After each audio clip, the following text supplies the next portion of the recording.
Ladies and gentlemen, welcome to the CX Goalkeeper podcast. Your host, Gregorio Lioni, will have a smart discussion with expert, thought leader, and friends on customer experience, transformation, innovation, and leadership. I hope you will enjoy the next episode. Ladies and gentlemen, today is really a big pleasure. I have Jef Teugels together with me. Hi, Jef. How are you? Hi, Gregorio. Thanks for having me. I'm perfectly fine and looking forward to our discussion. How are you? Good. As also we had really a nice pre-discussion about diversity, inclusion, and other topics. And I think I am enough warm to start the discussion and to start this podcast together with you. The main topic today will be customer culture. But before we deep dive in the customer culture, let's talk first about you and then later about the European Customer Experience Organization. As usual, I'm always asking the same questions. Could you please introduce yourself, Jef? Okay, I will. So my name is Jef. I'm Belgian. And I call myself an energy explorer in the field, the overlapping field where customer behavior, organizational readiness, and technology meet. So if you look at the Venn diagram, you have three circles. One is the behavior, one is the organizational readiness, the other is the technology. And where they overlap, there's always a friction there because we have naturally conflicting interests between customer behavior and organizational readiness, and technology keeps pushing both of them, not necessarily in the same direction. So with that energy field created, we can do two things. We can use that energy to everybody's advantage, or we can just undergo that energy and let it go to waste. So I'm much in favor of not letting it go to waste. So basically, I do that. I've been doing that for a very long time, and as of late, I've been viewing this in the context of sustainability, because you see also on top of my head, Imagineering Planet and People First businesses. We haven't been treating our planet right. So we have to look it through that lens as well. But that's basically what I do. I do 80% of that working in the field with clients, and about 20%, 30% of my time is dedicated to research about it. Thank you very much for the short introduction, and perhaps also to mention that Reins Group, could you also please share your insight about what is the company and where is the name coming? Because I think it was really interesting as you shared that with me. Okay, well, Reins Group is, there's no fantastic story behind it. Reins is literally the translation of my surname, Teugels, in English. So it's the reins that you use to steer your horse. That's Reins. And Reins Group, because I have a couple of other small companies. One is an application development company. Other one is what I call a digital agency. And they are part of the Reins Group. And what the Reins Group does is it brings creators, people with very good ideas, but who do not often have the funding to really develop their ideas, bringing them together with impact investors. That's mainly the goal of Reins Group.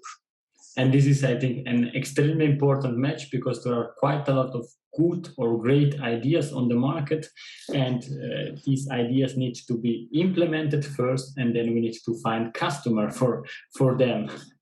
Absolutely, and that brings us straight to the customer because like one of my gurus, Peter Drucker, said, it is ultimately the customer who decides what a business is, what a business does, and whether it will prosper, yes or no. And if we look at startups, 80% of startups fail because of timing, of being too early in the markets, being too early for the customers. So customers play an extremely important role with it. And I think now it's the perfect way to go to the European Customer Experience Organization. It's the perfect point in time to discuss about it. And I know that you are one of the ambassadors of the European Customer Experience Organization. Why did you decide to participate? First of all, I'm very privileged that, that I've been chosen as an ambassador. But why did I participate? For one reason, and that is that the view of the European Customer Experience Organization is holistic. And I believe that you have to look at customer experience in a holistic way, because it permeates everything that a company does. And if you refer back to or think back to the 3 circles or spheres I described, customer experience is in all of those 3. And customer experience, whether we design it or we don't design it, is always there. But the European Customer Experience Organization looks at it in this really holistic way and dissects all the different disciplines that are needed in there, and is trying to uplift the knowledge that we have and the quality of our knowledge that we have. And that's the main reason why I joined them and I support them so much. Thank you, and it makes totally sense. And as usual, fully transparency, I'm also a member of this of the European Customer Experience Organization. And please have a look, think about the opportunity that I have to discuss with people like you, Jef, and get a lot of know-how, exchanging ideas, and always ensuring that even if we have different point of views, that we accept our point of views and we discuss about it. And what I find out, or what we are finding out, it's extremely fast growing. From your point of view, why, let's say, are we growing so fast, or the European Customer Experience Organization is growing so fast? I think it's growing fast because well, it came over from the US, like so many things came over from the US, but I think we needed that European touch on it. But one of the major reasons why we grow so fast is I think we are relevant for a lot of people working in companies who find it difficult to differentiate their offering on a purely product level. So if we have 3 products or 5 products and they're actually all the same technically, or what features they have, etc., what really sets the thing apart or makes a customer choose for your product is the experience that's around it. So there is a competition field called experience on that, and I think that because of there's an avalanche of products and services available. So how do you differentiate yourself? And I think that explains why we are growing so fast, because we tend to speak to a need, we address a problem that's out there, and frankly, we must be more knowledgeable still about customer experience. Although customer experience has been around since the first customer, the way we look at it now as a competitive advantage is relatively new. It makes completely sense. And as you are saying, or making the exact same example in the digital world, the competition is one click far away. And if you differentiate yourself only with the product, then it's quite easy to switch. But if you're offering, let's say, outstanding, better experiences, then it's different. And I think it's really great and nice to be part of the European Customer Experience Organization. And what it's important always to mention is, if you want to join the community, feel free to do that. And it's not feel free, but it's also free of charge. You can have a look at, and then you can taste us, taste the community, and you will see that you will have quite a lot of additional value added that you can leverage in your company, in your business, in your industry. Because at the end, what I really like also is the diversity of all these different countries, and now also coming to our main parts, the different cultures. And what we would like, or I would like to discuss with you, it's about a customer culture. Before we start discussing about digital, physical, home office and not home office, because we could discuss hours, how do you define culture in a company? Culture in a company is actually the shared beliefs, norms, values, behaviors that are exhibited within a company. And they're twofold. You know the expression, walk your talk. Your talk is actually the values that you espouse, and your walk is the values in use, put it like that. So there's always a customer culture. Just like I said, there's always a customer experience, there's always a customer culture. No, sorry, there's always a culture, not necessarily a customer culture. So that means that you can have a culture by default or a culture by design.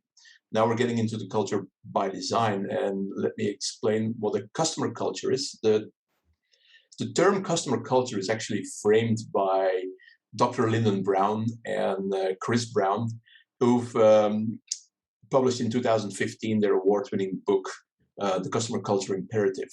And there's a really scientific research that preceded that book, where Dr. Lyndon Brown said, well, what do some companies do differently than others? Why do they succeed in a tough market where everybody's suffering, and then there's a company succeeding in that? Well, why is that? So that sort of triggered his research, and he found out that there is something like a customer culture. Now, a customer culture is a form of organizational culture. To put it simply, the customer culture is a culture in which every employee believes that what is best for the customer is best for the company and ultimately best for him or herself. That is the populist definition of customer culture, so to speak.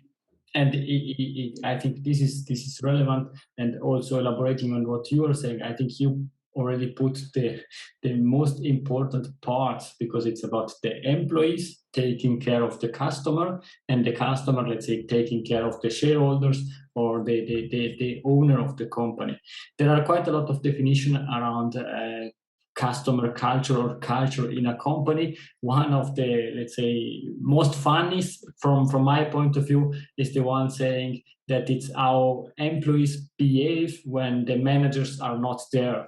And at the end, it's exactly what you are saying. And I think it's key. And to add something and then come to the next question, why it's also important to have the customer part of the culture, because without customer, there is no business. At the end, our salaries as employees are paid by our customer.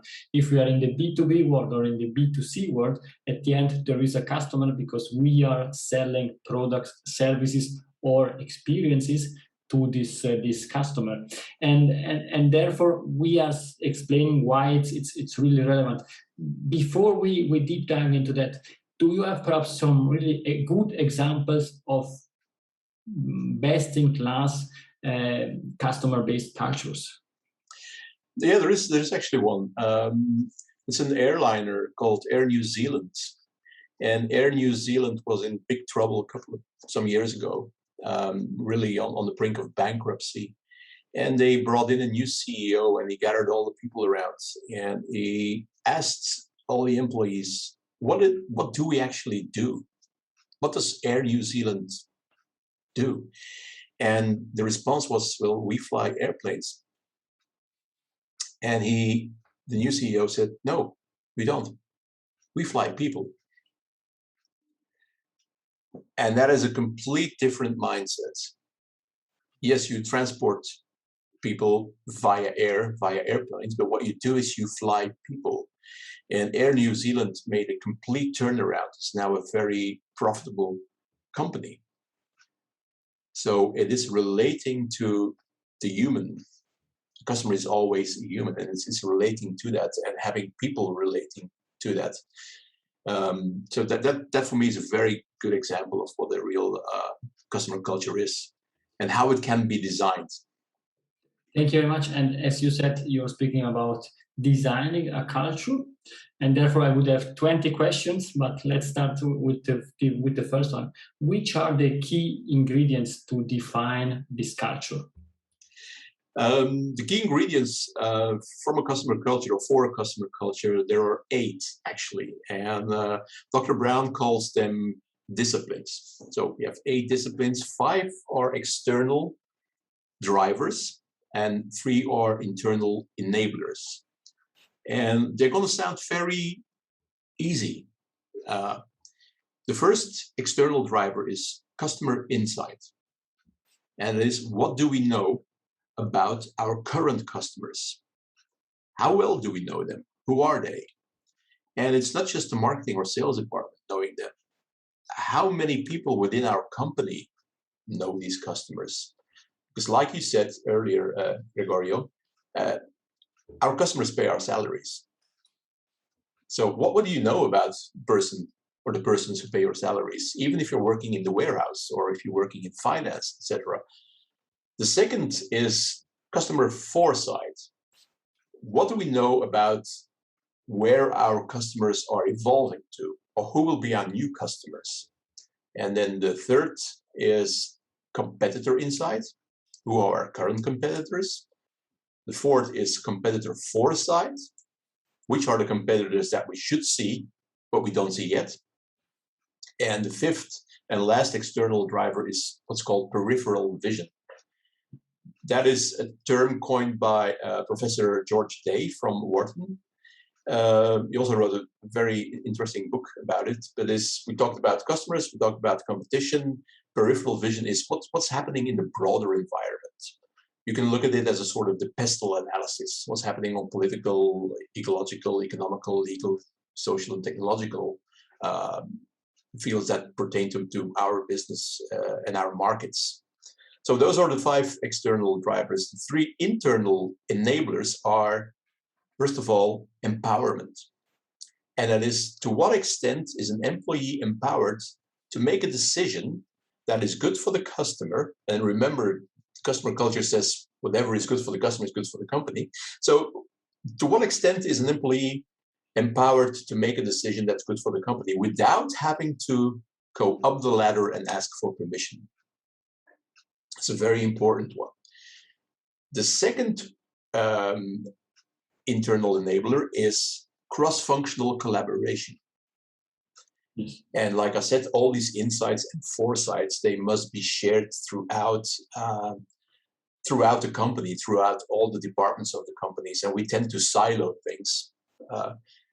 But if that information about customer flows through and there is a joint collaboration for servicing the customer, that is one of that's the second internal enabler. And the third internal enabler is strategic alignment, which is to what extent are the employees aligned with the strategy of the company.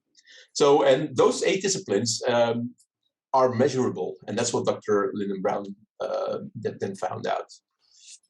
I really like them, and based on my previous studies, I would say it's pretty aligned also with the 4 forces of Porter. Yep. And it makes totally sense. I think for the audience, perhaps to make that tangible, we spoke about customer, we spoke about competitors and what is everything around that, and then we spoke about these 3 internal enablers: empowerment, cross-functional collaboration, and the last one is strategic alignment. And do you have perhaps some examples? It's not relevant which company, but how it is possible to implement them. Because I think it's important to say we can design that, but as long as it's only on paper, it doesn't move the needle. No. You need to implement that. And then when after discussing the implementation, perhaps we could also discuss about how to keep it running. Yeah. Do you have some example how to implement it? It starts with measuring it. So since culture is expressed in behavior, you can watch and observe the behavior. And Market Culture is the firm of Dr. Lyndon Brown, developed what they call the Market Responsiveness Index. It's a benchmark of your performance in those 8 disciplines against some of the top customer-centric companies in the world. So the first thing is to benchmark it. How strong is your customer culture? How strong are you in each of the 8 disciplines? And it shows strengths and it shows weaknesses. It might be that you don't know anything about, or that you score very low in customer insight, but you score high in customer or competitor insights. Then you're not paying attention to your customer, but you're looking at what your competition is doing. So it might be out of fear of, I don't know what, but you first measure it. You put actually a baseline, the zero measurement. And then you start implementing this. Well, first, then you choose maximum 2 disciplines to work on in 90 days, so you can get some quick wins. Let's say, for instance, strategic or competitive, no, let me say, customer insight scores low. What are you going to do in those 90 days to increase your score in there? And for instance, a customer immersion program throughout the company is one of the best practices in there. If you score low, for instance, in strategic alignment, then it might be worthwhile of explaining to everybody what the company's strategic direction is, because it hasn't been really either understood or accepted. And we come back to culture. Culture can break that. Yeah. And I think it makes totally sense. And basically, perhaps only really to make that understandable for me, but also for the audience. You used the example of a strategic alignment, and you said if you score low, then you should explain the strategic views, the strategic roadmap, and then you can score a bit. Then you would score higher. First of all, do you measure it in a subjective way, asking people, or in a quantitative way? It is actually a survey that you take where you answer questions on how you behave, and you score that behavior on a scale from 1 to 7. So, for instance, do you and your team regularly meet to discuss strategic objectives and the progress towards them? If you say, well, we don't do that, then you score very low. Okay, and that's the way it's measured. But the important thing is in the MRI, with a little wink to the medical thing, because what you do is actually you take a picture, is for each discipline, there is a set of 10 questions, but there is also an 11th question, which is an open-ended question. So there we go into the qualitative, where the employee who fills out the survey totally anonymously can say in his or her own words what could be done better or what is going wrong. And that gives a wealth of information, very, very rich information on what you can do, what actions you can take. Thank you. Now it's really better understandable how to measure that. And again, back to this example of strategic alignment. If you score low, then you mentioned, for example, that team leads should share that. Do you have also perhaps a best practice how to share the new strategic roadmap? It's not only about town halls and making nice pictures, but perhaps we have some additional insights on that. It's actually to have some additional insights on that. And like I say, town halls are fine and pictures are fine, but it doesn't really, you have to immerse also your employees into that. They are part of moving the company towards that strategic goal, which is preferably in line with the strategic goals of your customers, especially in B2B, but in B2C, people also have their objectives and their goals. So that is one question. That is one issue that you have to raise. I can give an example without naming the company, who scored extremely high in empowerment and extremely low in strategic alignment. Now, you're very much empowered to do what's best for the customer, but you score very low on strategic alignment. And what was the case there is that that was a company who outsources its staff. So yeah, they were empowered to do because they weren't in the office. They were in the office of the customers doing their job and actually also becoming part of the DNA of their clients. But they weren't in the office enough, or in these times they weren't discussing enough. They saw each other once every 3 months or something. Thank you very much. Increasing just the communication and the frequency of the communication increase the strategic alignment. Thank you. It makes totally sense, and I think this is one of the important learnings on quite a lot of topics. Is communicate, communicate, communicate. Not only once, but several times. The last question I would like to ask on customer culture, and it's the question that I often hear, but nobody's really answering it. There are not really good answer on that, and I want to challenge you a bit. We are now in a remote working environment. Most of the people work from home. Let's say everybody's really, really happy, and perhaps I'm saying something that not everybody will like, but a lot of companies are saying productivity is increasing. Yes, it's increasing because people work longer hours instead to have 2 hours or 1 hour to travel to work. They start working early, they finish working later, and therefore the productivity increase. But I think it's less about productivity. It's really about culture. If I'm working from home, I have my desk, I have my computer, I have lunch, let's say, together with my family or alone.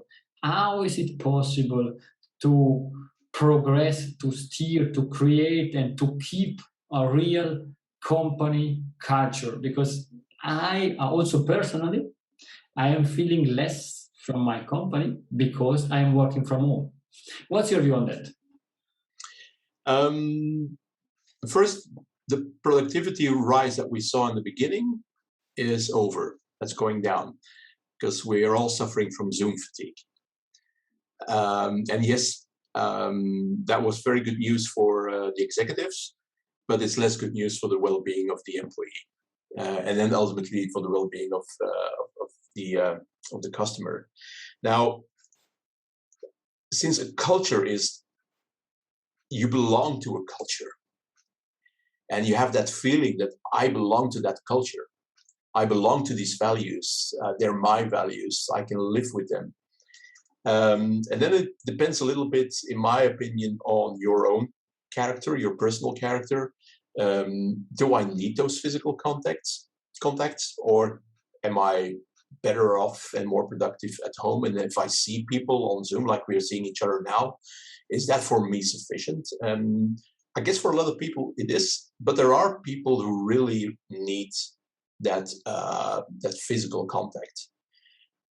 The major thing is, even if you're staying at home all the time, or you go to the office once in a while, is to keep feeding and building on that culture, because your culture is always evolving at the same time. So it's keeping people informed and engaged, and that's something that we talked in while we were pre-discussing this thing. The engagement levels in Europe of employees are extremely low, and especially here in Belgium, where I am. I know that by heart, the latest Gallup says that we have 10% of engaged employees. That means 90% are not engaged. Are they productive? No. They show up at 8 and stop at 5. Whether they're doing this at home or at work, they might be at work physically, but not mentally. Now, are these people disengaged? Yes and no. They are disengaged at work, but they might be very engaged after work. So they're actually very smart. Like a friend of mine, Dr. Olaf Herman, says, they're smart people. They're just going in economy mode. I'm showing up, I'm doing the minimum what's expected of me to do, and then I can go home and use all my passion and energy to do what I really like to do.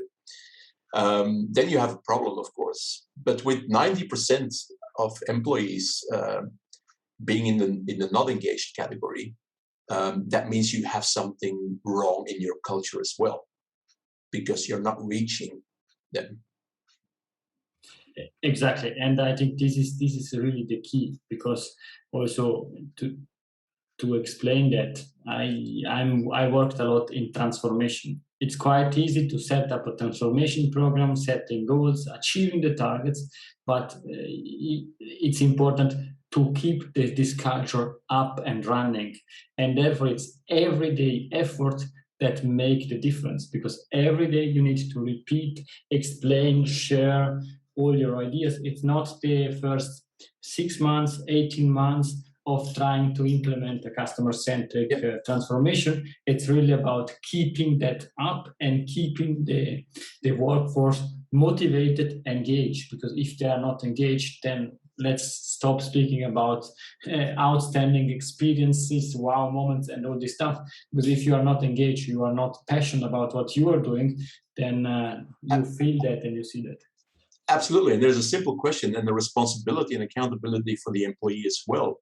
If you stop your days at the end, you go home and you have a moment of reflection and you just think to yourself, have I contributed today to that overall goal that we have? What has been my contribution today to that? Have I contributed, yes or no? If the answer is no, you might do some soul searching for that. If the answer is yes, fine. You know you have contributed. But you have to also allow your employees to have that sort of reflection. And then that is massaging and bringing your culture to life. Yes, and sorry, this is something that I need to mention exactly what you were saying. That's one of the first things that I learned with my first employer. It was Accenture. A senior partner came to us, really junior analyst, and he told us, you should think every evening that you walk home from your customer, the following question. Think about the question. Was I creating value for my customer in the amount of what I cost to the company? Because external consultants are often expensive, and therefore phrased from a consulting point of view, was I really the value that my customer are expecting? And I think that this is really great. I love this discussion. We could discuss hours about it. I really like it, but I think also to value and having a proper culture and to value your time. Let's go to the next phase of this podcast. Jef, is there a book that you would like to suggest to the audience, perhaps related to what we discussed or something different, that you are saying, this is something I suggest to the audience to read? Well, there's, of course, the Culture Imperative by Dr. Brown that I would urge you to read.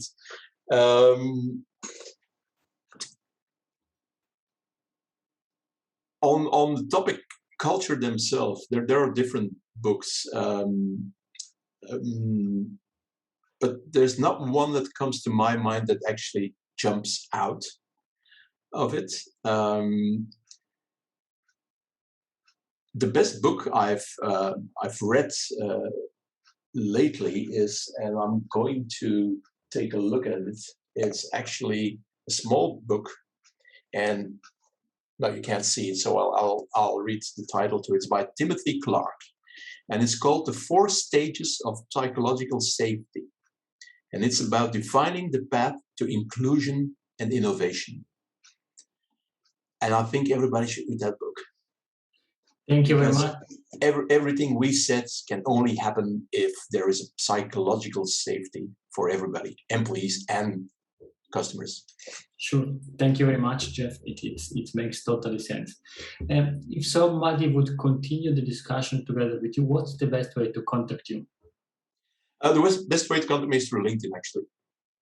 Just I connect with everybody who wants to connect with me. I'm pretty open, and I'm always available there and respond in a timely manner.